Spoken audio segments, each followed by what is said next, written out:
have such a unique perspective that is kind of rare in our space, honestly. I'll just go ahead and say that and own that one. I feel like a lot of people have the perspective potentially of like being in a bigger group of like what's happening, but I feel like having one-on-one clients that are at the 7 8 figure mark and being able to be in it with them, be in their businesses, know what's going on, know what they're feeling, what they're struggling with, what their challenges are, where they're having big wins, all of that kind of stuff is like a really, really unique perspective that I don't think a lot of people in our industry have and or share about. And so I just want to do that because I feel like one, some of it is maybe stuff that you haven't thought of, but two, it also might be helpful to be like, maybe it's nothing I haven't thought of because I feel like that's sometimes like the biggest issue for so many people is they just constantly feel like they're somehow like missing something or like somebody hasn't told them something or there's like this strategy they don't know or whatever. And so sometimes it's also really helpful to be like, that's maybe not the case here either. So let's talk about all of those things. And obviously, if you have questions, let me know as we go. And also, two things. One is giveaway per usual. We always do a giveaway if you say hi, comment, anything, ask a question, literally whatever, just as a thank you for spending your time with me while I riff for a little while on a Monday. You're entered to win a $100 gift card. So any comment counts for that. And then also wanted to remind you that one-on-one applications are open till the 29th. So we do have a one-on-one spot open, which is super cool because we actually haven't publicly opened applications. We haven't opened applications since December 2023. So over a year. So I'm excited. Hey, Chrissy, happy to have you. I know. I feel like Facebook is a mixed bag here, but I feel like I do really appreciate this for us. So thank you so much for joining me. But yeah, so applications are due the 29th. If you have questions for me about that, let me know. It's not for a podcast spot. We have opened applications for a podcast spot. So when I say December 2023, I mean for just regular coaching spots, not recorded, whatever. This is for you. So let's get into it. As I was saying, I feel like I have super unique perspective on this. So some of this may feel like, oh, that's surprising and interesting. And some of it may be like, oh, duh.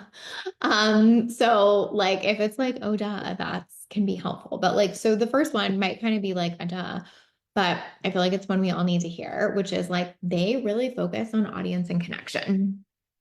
Like if you are making money at that level, the thing that you need most is people that feel connected with you, have a relationship with you, and are ready to buy from you, right? Whether you're selling high ticket or low ticket, like to be making 7 figures plus, you need a really strong leads pipeline. And I feel like so many people want to do fucking everything but that. So I just wanted to lead with that one because I feel like it's so tempting to be like, well, what's their offer structure or what's their product suite or what's blah, blah, blah, blah, blah, and like get into the weeds of like, how's their team structured or whatever. And like, of course, those things can matter and having like a beautiful client journey and all of those things are very valuable to scaling your business. But honestly, what is, I think, most true there is they're more comfortable to focus on, like so much more comfortable to be like, oh, how do I replicate someone else's audience suite than to be like, how do I create this massive like level of interest and connection with my audience because it is not always the simplest to do that. And I feel like, we talk about that a lot on these lives, but like it has gotten more challenging. It has gotten more saturated. It is like an art. It is something you have to be focused on, devoted to, willing to try to get to mastery of. And even when you get to mastery, it's probably going to change, right? And so I say that because I feel like that is the easiest one to want to skip over because it often takes kind of like the most work and can feel like the biggest like crapshoot almost in terms of like, one day you have this thing pop and the next day nobody's commenting and it can feel really jarring. But I will tell you the clients I have that are like scaling and especially the ones that are scaling with great profit margins, i.e. they're not, like they're Organic is doing some of the work for them, care about this deeply. It's what a lot of our calls are on. It's what a lot of their focus on is on. If they're delegating things, it's to get more off their plate so they can focus more here. Right. And I know that's not always the sexy thing. I feel like, we so often are like, how can I do it without that? And of course, there are ways like there's certainly businesses that exist outside of having to like build this audience connection. But at the end of the day, like for most of what we're doing, if we're talking about like coaching, providing services, etc., honestly, you need the people there. You really do. Christy says, I feel like lately there's definitely a big gap between those who aren't seeing much engagement versus those who are getting content pushed far and wide. Cool. That is definitely still happening though. It can happen fast. Hey, Rebecca, good to see you. Yeah, exactly. I think the gap is widening for sure. Like Chrissy is saying, like you can really see like who is like, hey, this matters, and who's like, oh my gosh, I don't want to fuck with that. And again, I think it's totally fair if you're like, I don't want to fuck with that to a certain extent, but you have to figure out what else you're willing to do then. Do you know what I mean? Are you like, do you want to cold email? Do you want to go do in-person networking? Do you want to like really build a referral base? Do you want to like host in-person events to network, etc.? I mean, like you need leads, right? Or even if you're doing ads, I think that people always miss this part, which is funny. You're doing ads on social media, right? Like if you're doing Meta ads, if you're doing TikTok ads, like you're still doing it on social. Those ads are going to be vastly, vastly improved by having organic where you've already figured out what works, or them seeing your ad and then going to your page and being able to form a relationship and connection with you because of that. And so truly, if you are wanting to scale and you are not deeply focused on audience and connection, you are always going to feel like you hit a wall, no matter how great your um, like offer suite is, blah, blah, blah. Like this matters. I mean, with algorithm crickets versus going viral. Oh yeah, totally. That too, Christy. We were talking about that last week on here. I was saying like I had like a real hit like 2.2 million views, and the one after that was like 2,000. Like it's a roller coaster. You have to be willing to ride right now. And honestly, the 2.2 million versus the 2,000, like maybe the 2001 even got me more interest. I don't know. It's not about just going viral, even. I think it's important to say that. Not that that's what Chrissy's saying, but just like in terms of this conversation, it's not just about like audience and connection in terms of reach. It's about like literal connection with your audience. Do they want to talk to you? Do they want to comment? Instagram has been very clear recently that like likes and comments matter a ton, Um, and like it just does. I think we can like hate that however much we hate that. I mean, I think a lot of us are not like raving meta fans right now. But if we want to like be women that make money off these platforms, I think we have to be willing to pay the game, play the game. Fran said the ride had me sick all last week. Oh, I'm so sorry, but I get it. But you're doing it. And that's what matters. And honestly, the more you do it, the easier it is to be on the ride. You know what I mean? So anyway, audience and connection, like there is no getting around that, right? Like if you choose to do that off social, that's totally okay. But like audience and connection are still going to be the thing. Like if you do not have a strong leads pipeline, you do not have a strong business. It's as simple as that. Period. Like, so any place else you're focusing in your business, if this does not feel solid, is going to feel rocky or shaky or whatever. Do you know what I mean? Like you could have the best offer in the world, but if you haven't built that audience and lead connection over and over, or audience connection and lead pool over and over and over again, doesn't matter what your offer is. It really doesn't. Playing the meta game is rough right now. I hear you, Rebecca. I totally, totally do. Chrissy said, yes, I seek out the content that makes me feel something or makes me really think. So that's the intention I try to bring to my content lately too. Yeah. I mean, I think again, what people are consuming has changed drastically.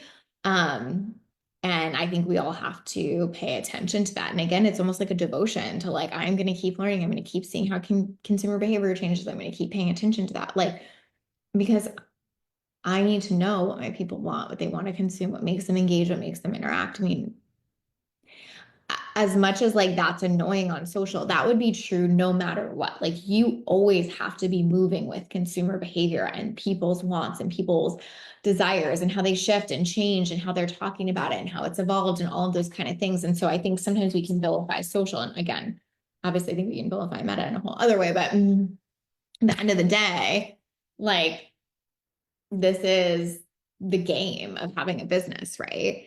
You know, it's strange. You said, I hate that we have to play the game. Cannot wait for the female Zuckerberg to invent a platform that is ethical. Please, please, please. Devotion. Yes, the perfect word, Haitian. And yeah, whenever I feel stuck, I come back to connection and creativity. That's always my next step. I love that, right? So good. And I think that's so true, right? It's not like, I think we can get like too deep down the rabbit hole of like what's trending or performing. And like, obviously that matters to an extent, but it matters because it's pointing to you what consumers are wanting right now, what your people are engaging with. So it's like, if we can kind of see it in this sort of separate lens, I think it gets really useful. But at the end of the day, yeah, like if you want a business that is making 7 figures and has enough leads to repeatedly do that, not just 1 year, but year over year, the pipeline is everything, right? So like, let's just be honest about that. I think the other thing on that front is they aren't putting out new offer, or to move on from that rather, is they aren't putting out new offers constantly. I feel like I've talked about this so much, so we can be quick on this one, but like, yes, you can build a 7 figure business, like throwing random offers out if you have a big enough audience and you can kind of keep them getting reinvested and people will buy again and again and again. But I really think there's only so much of a runway on that. Because one, there's no way you're making every offer amazing. And if you are not making every offer amazing, those same people will not buy from you again and again and again. And there will be like a reputation that comes with that over time of like, yeah, so-and-so stuff is, or like, oh, I've done a few of those things, but like, right? Versus like, if you are focused on, you know, 1, 2, 3, 4, whatever it is for you, core offers in your business that you are committed to making excellent, that is when other people start marketing for you, right? So it's like they want to be an affiliate. They want to tell their friends. They want to recommend people. They're shouting you out on their stories. They're like, this is amazing, right? That's when it spreads. That's when, again, that leads pipeline starts working in a way where you are not the only thing working it, right? If you are so consistently creating new offer after new offer, and every week you're telling your audience something else was responsible for X amazing transformation that you had or whatever, like at a certain point, like the magic wears off and people get over it. You know, I feel like people so often ask me, like, how do you have such a big wait list, or how do you have so many applications? And like the answer is unsexy. It's like, because I've been talking about one-on-one for years, because I care about this offer so much, because I talk about this constantly. Like that's how, because my clients are really happy and they rave about it and they share me and they tag me. Like it really is simple.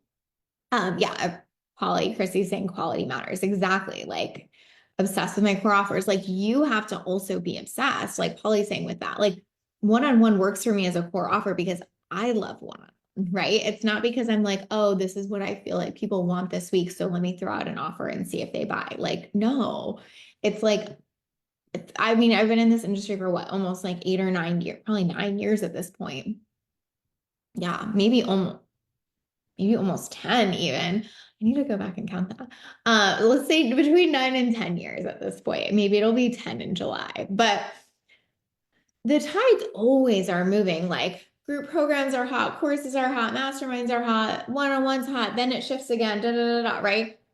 I have stayed stuck on one-on-one is my thing. It doesn't matter what the industry is doing. It matters what I know I want to deliver on in an exceptional way and what I know I want to be committed to for a long time. And so when I think about the clients who are at 7 figures plus, like we know what is getting them to 7 figures plus. Do you know what like? It's not a question. It's not like, oh gosh, how many offers are you going to throw out this year to like hopefully get there? That is crazy. It's like, okay, we know these core things are what's taking us there. Let's focus on them. How can we make them better? What do people need from us? How can we sell them better? How can we improve launch over launch? Like that kind of stuff is everything. So, okay, I feel like that's enough on that because we talk about that all the time.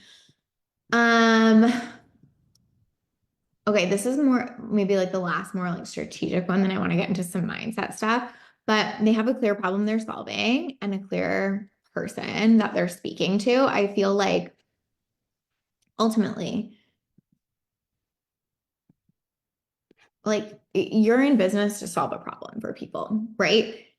How do you make a lot of money in business? Solve a lot, like solve the same problem for a lot of people. Get really good at solving that problem. Become the master of solving that problem, right? Like, and that even ties back to audience and connection. How do you get really good at building an audience? Have a really clear person you're speaking to with a really clear problem that you help them with.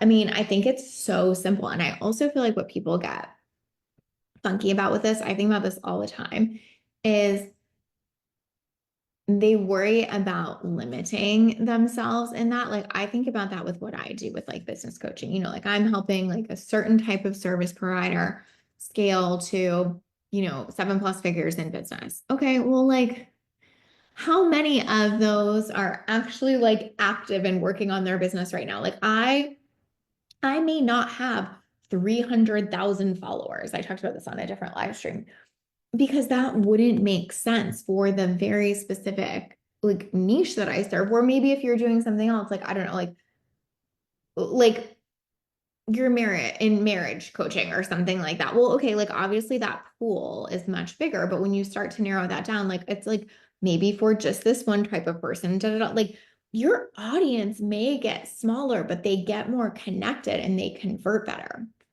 And so when we're saying like pick a specific audience and solve a specific problem, sometimes we also have to let go of the vanity metrics. We have to be willing to be like invested in and connected with that audience and not just looking at like how big it can get. So when I was talking earlier about audience connection and leads, I don't necessarily mean how can you get an unlimited amount of leads through your door? That's not the game, right? It's like how do you get the right people? How are you connected with your audience enough that you can almost guarantee that the right people are like finding your shit and coming in?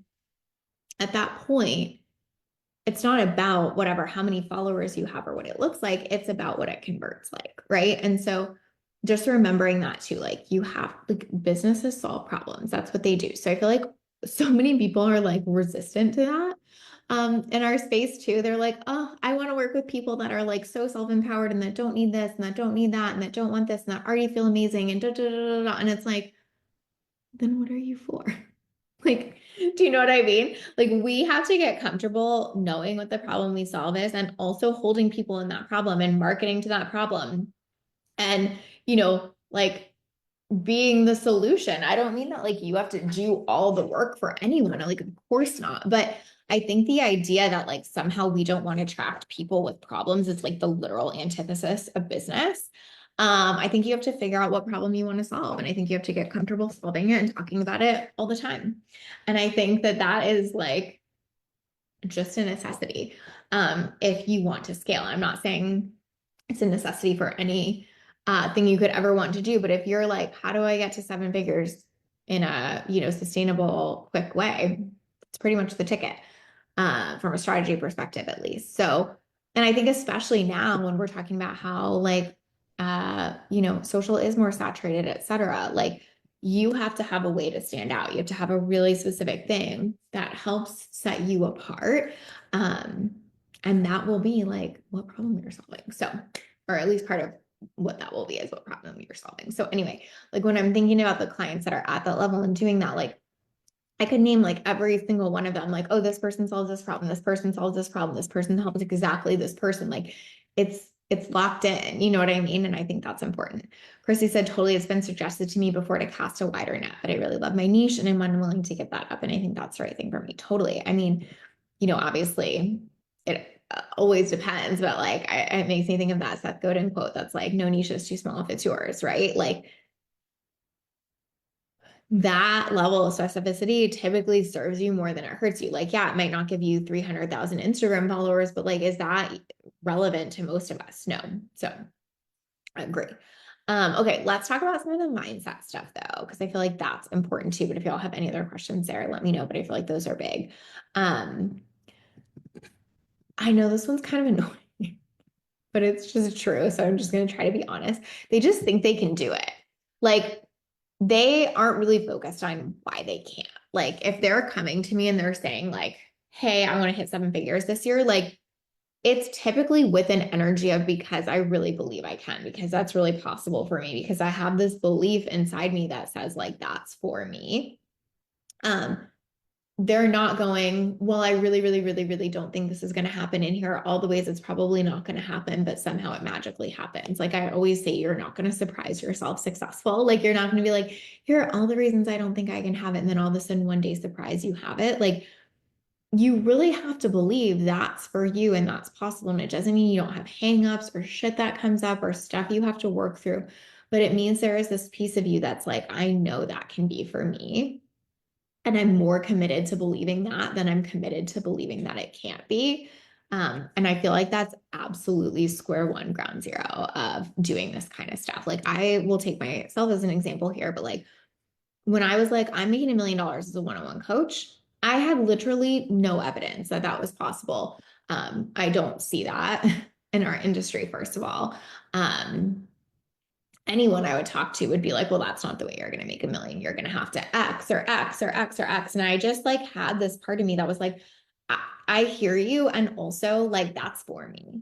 I get to do it in the way I want and I get to have it that way. And I'm going to work towards that. And if it takes me a while, it takes me a while, but like, that's where I'm going. Um, and I did. And like, was I smart? Was I strategic? Was I all of these things? Yes. But what was the foundation for that was believing that it was possible so I could be smart enough to do it. So I could be strategic enough to do it. So I could make the right moves, et cetera, et cetera. Like if that belief hadn't been there, I guarantee you wouldn't have happened. Not because I'm not smart and strategic again, but because I wouldn't have played at that level. I wouldn't have even thought like, oh, that's for me. So I'm going to move in that direction.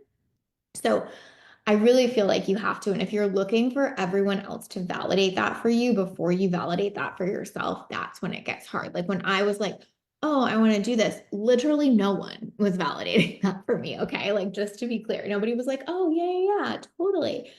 Almost everyone I would talk to would be like, yeah, but that's not really the way you're going to scale. Or like, yeah, that's not really right for you. Like you have to tune it out.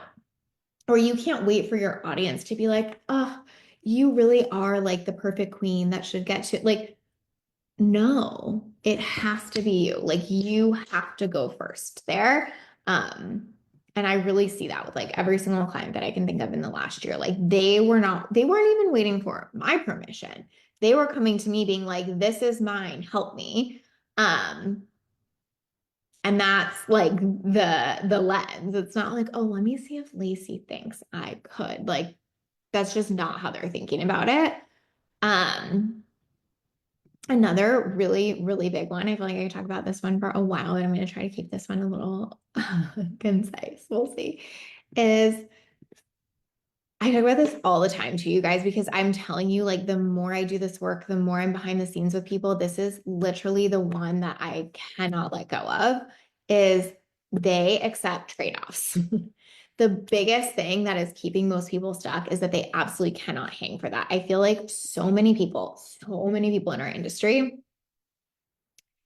this is what traps them is they're like kind of fed this idea that they should have everything they want all at once with absolutely no trade-offs.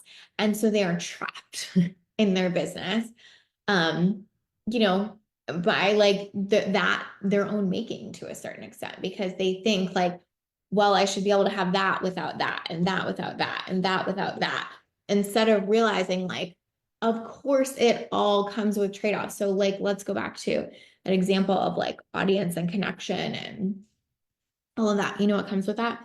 People saying dumbass shit to you, like leaving crazy comments. Today I made a post about like it was that trend of like, you're so funny. And it's like, thanks. But and I did like you're so empathetic because we all know I'm working on the funny thing.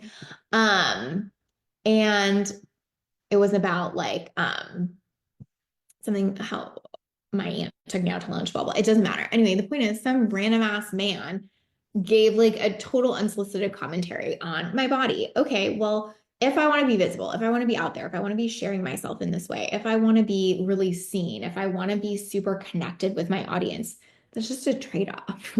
Like he sucks. Obviously, I commented back. I mean, I also could have deleted it, but sometimes I find a lot of fun and enjoyment in that. Depends on the day.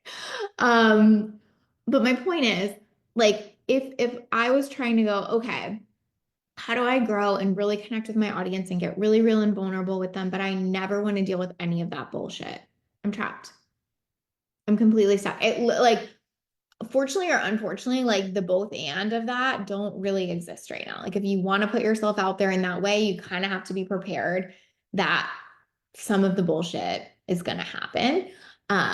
So I feel like that's just a good example of like, if you're going, well, I want virality, but I don't want X. It's the antithesis, right? Emma said, yes, this is so true. Constantly seeing and choosing your trade-offs and then not making yourself wrong for them is so key. It really is. Like if there is a hack, I'm pretty sure that's it, honestly. Um, or like insert anything else. Like if you grow, I can think of, I'm like thinking of a specific client last year. If you grow a really big course and you got enough people through it to make you 7 figures plus, guess what's going to happen? You're going to get some refund requests. You're going to have some weird things happen with that. You're going to have some crazy people in it. Like it is part of the game. If you're going, how do I grow a program to that level without a single refund request, without anybody being a pain in my butt, without having to deal with any BS, like you're missing the point, right? It's like, oh, I'm willing to deal with that trade-off because yes, I might have had 5 of these annoying things, but I helped 500 or 5,000 other people. So what does it matter? So I just really feel like that is the linchpin a little bit. Again, I'll use myself as an example, but another thing is like, you know, I want to give my clients a super high level of service. I want to be really in it and invested with them. I want to make them feel like I'm a partner. That's how I grow and scale with them. It's impossible to have that while also having complete and total freedom. I mean, I have freedom in the sense that I get to make the choices, but like at the end of the day, if I want to be that close with them and that invested, it takes time and energy to do that. So to say I want a business where I'm that deep in their businesses and completely partnered and connected with them, and I don't want to be on calls and I don't want to be in base camp and what those don't work together. It's just that fucking simple. So I have to decide, like I have to decide what matters more to me. You know what I mean? I could be like, it's like I don't want to go down the road of being like super, super in it with my clients. I'm just gonna like build a course and that feels better to me. Great. I have that option. Or I can be like, cool, I really, really, really want to be in it. And so what I'm gonna have to do is be in it with them. Great. That feels like a choice I'm making. It doesn't feel like a thing I'm being forced to do. Um, and again, I just feel like either is fine. There's no like right or wrong. It's just like it's the game, like this is how things work. And like, yes, of course we can like manifest and create what we want, but there are certain like realities that I think we work so hard against ourselves if we ignore. Um, Chrissy said, how boring would it be if everything worked perfectly every time and we never had a problem to solve? It's just part of it and I wouldn't have it any other way. I love that. Polly said, I think I read in The Courage to be just like something along the lines that 1 in 10 people will hate you and 2 in 10 will feel neutral about you. And that made a lot of sense to me and allowed me some personal peace. Yes, I love that. So it's like 3 out of 10 people are like neutral to just like 7 out of 10 think you're amazing. Like that's enough. That's good enough. Like who cares? And the people who think you're amazing probably think you're amazing for the exact same reason that someone dislikes you. Like you just can't win it all. I think about that too. And like I was saying this on one of my stories the other day, but like, people were talking about like the wait list spot and like, how did you create such an in-demand business? And it's like, well, part of the reason it's in demand is because it's not open all the time and I can't have an unlimited amount of people go through it. And, right? Like it's in demand because the spots are limited and we only open them every so often. But there is a trade-off with that. Like when you're trying to have like the most in-demand business out there while having it totally evergreen and open all the time and an unlimited amount of spots, it's harder to be and it's impossible to be in demand in that sense, in that way, because it is the opposite of what that means. Do you know what I mean? And so even on that front, like I feel like we want it all. We're like, wait, but I want anybody to be able to purchase from me anytime they want. And I want to be able to scale with an unlimited amount of people, but I also want it to be like the most in-demand program out there. And like we're fighting with our fucking selves. Like we're creating these no-win scenarios all the time. And again, the clients that are winning have decided that they're creating their own wins, that they're accepting their own trade-offs, and they're not going to keep backing themselves into these corners or these, like, again, no-win scenarios. They're like, oh yeah, that's a trade-off and I'm willing to accept it. They're not like, oh my God, that's such a thing. I'm not like willing to accept it. And I'm also not willing to accept this. So I'm going to try to live in this like little itty bitty place here in the middle. Like, no, that's not how it works. You are just like, I got that. That makes sense to me. If I want to be in demand, I'm doing it like this. Noted. I love this because you constantly affirm the direction I should be going in. I love that, friend. I'm so happy to hear that. Okay, so last thing that I want to say that feels important as it relates to all of this is they work on resilience and not taking everything so personally. Team, comments, clients, whatever. Like, if you want to do all the stuff we just talked about, like build your audience, make connection, focus on your core offers, have a clear problem you solve, believe you can do it, accept the trade-offs. You know what you need for all of that? Fucking resilience, right? It's like we were talking about the roller coaster of meta. You know what you need to ride that? Resilience.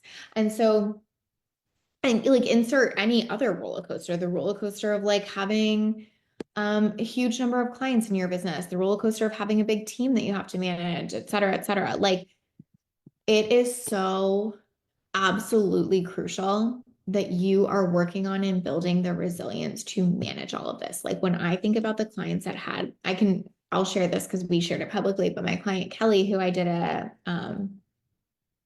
post on Instagram with, where we were talking about that, like, she had her first 7-figure cash year in business last year. And she also probably had her hardest year in business too. Like, she had to find and resource herself with and work on her resilience all throughout that year. And I honestly, that does go back to the trade-offs thing a bit too, where it's like she was willing to accept that trade-off of like, to grow how I want to grow this year, I have to be willing to like deal with all this shit and move through it and be resilient.